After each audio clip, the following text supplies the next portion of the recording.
Assalamualaikum warahmatullahi wabarakatuh. Kali ini kita akan belajar tentang konsep dasar ekonomi Islam atau yang dalam bahasa Arabnya disebut dengan muamalah.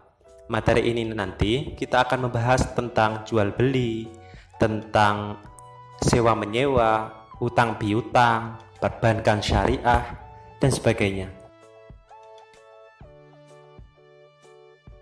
Apakah ekonomi Islam itu?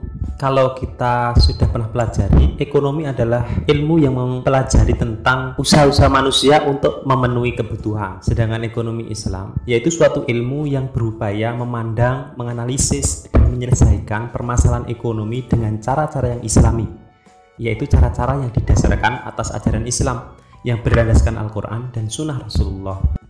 Jadi di dalam Islam itu tidak hanya tentang ibadah, sholat, wudhu, puasa, haji saja, tetapi juga mengatur segala sisi kehidupan manusia, termasuk juga dalam hal ekonomi, seperti jual beli, utang piutang, dan sebagainya. Aturan Islam dalam transaksi ekonomi meliputi 1. Tidak boleh menggunakan cara-cara yang batil atau yang bertentangan dengan syariat. 2. Tidak melakukan riba.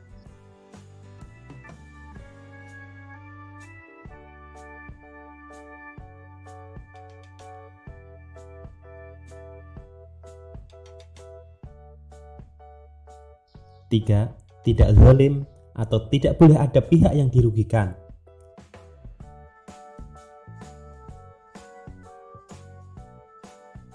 4. Tidak mempermainkan takaran, timbangan, dan kualitas.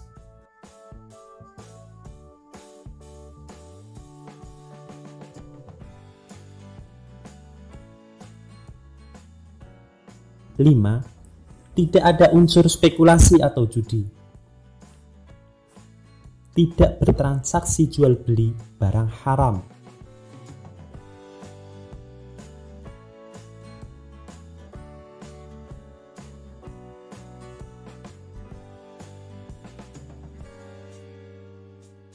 Baiklah, yang pertama akan kita bahas tentang muamalah di sini adalah tentang jual beli. Jual beli ialah persetujuan saling mengikat antara penjual, yakni pihak yang menyerahkan atau menjual barang, dengan pembeli sebagai pihak yang membayar atau membeli barang yang dijual.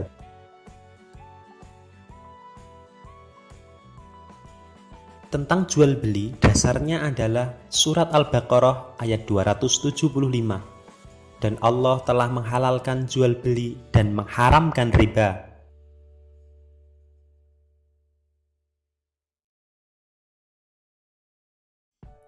Yang kedua, Quran Surat Al-Baqarah ayat 282 yang isinya bahwa Allah menyarankan agar ada pencatatan dan ada saksi pada proses atau transaksi jual beli itu.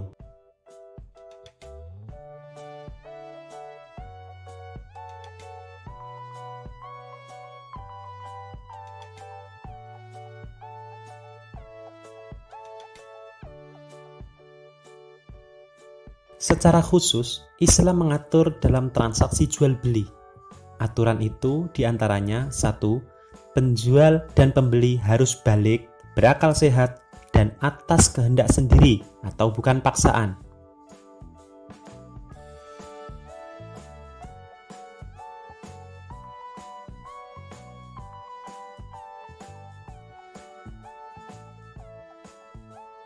Yang kedua, uang dan barang yang diperjualbelikan harus halal dan suci.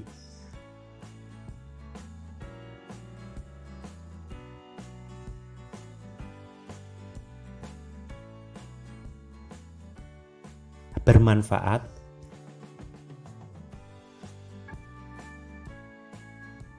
Keadaan barang dapat diserah terimakan saat proses transaksi itu terjadi.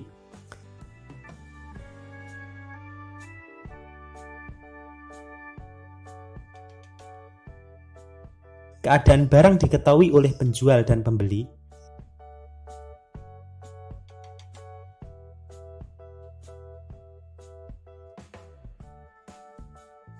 Dan barang itu milik sendiri orang yang menjual. Yang ketiga, aturannya adalah ijab qabul atau pernyataan penjual dan pembeli untuk saling berjual beli barang tersebut sampai deal.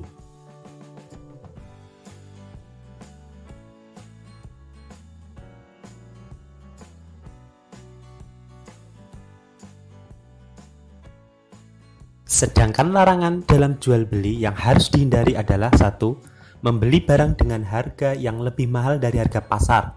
Sebenarnya ia tidak ingin kepada barang itu, tetapi semata-mata supaya orang lain tidak dapat membeli barang tersebut. Yang kedua, membeli barang untuk ditimbun, agar dapat dijual dengan harga yang lebih mahal, sedangkan masyarakat umum sangat membutuhkan barang tersebut.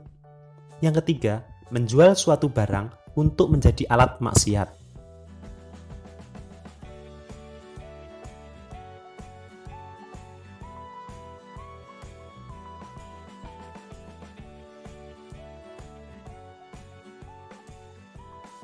Yang keempat, jual beli yang dapat menimbulkan kericuhan, baik dari pihak pembeli dan penjualnya, seperti barang yang jelek ditutupi dengan barang yang baik. Dan yang terakhir, membeli barang yang sudah dibeli orang lain yang masih dalam keadaan khiyar.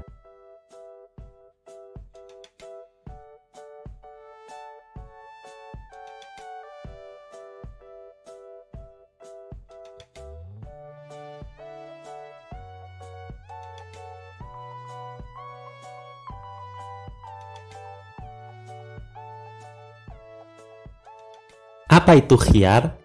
Khiyar adalah hak memilih bagi si penjual maupun si pembeli untuk meneruskan jual belinya atau membatalkan karena adanya suatu hal. Islam membolehkan hak khiyar agar tidak ada penyesalan, karena salah satu prinsip dari jual beli adalah suka sama suka.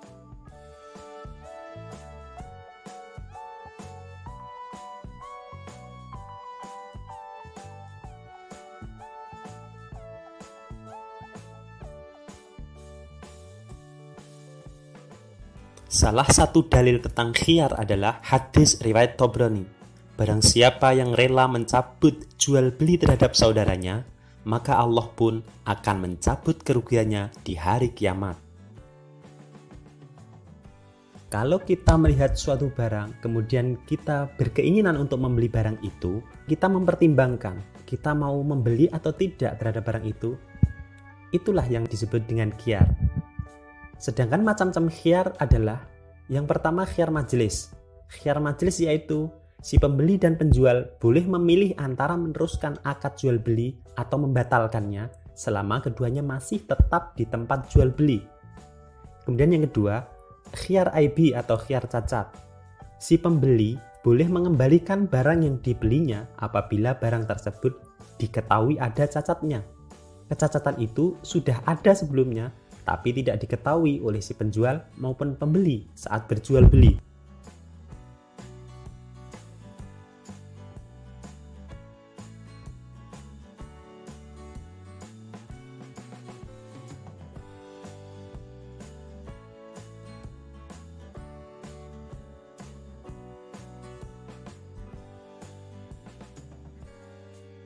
Yang ketiga, khiyar syarat. Penjual memberi batas waktu kepada pembeli untuk memutuskan jadi tidaknya akad jual beli dalam waktu maksimal 3 hari.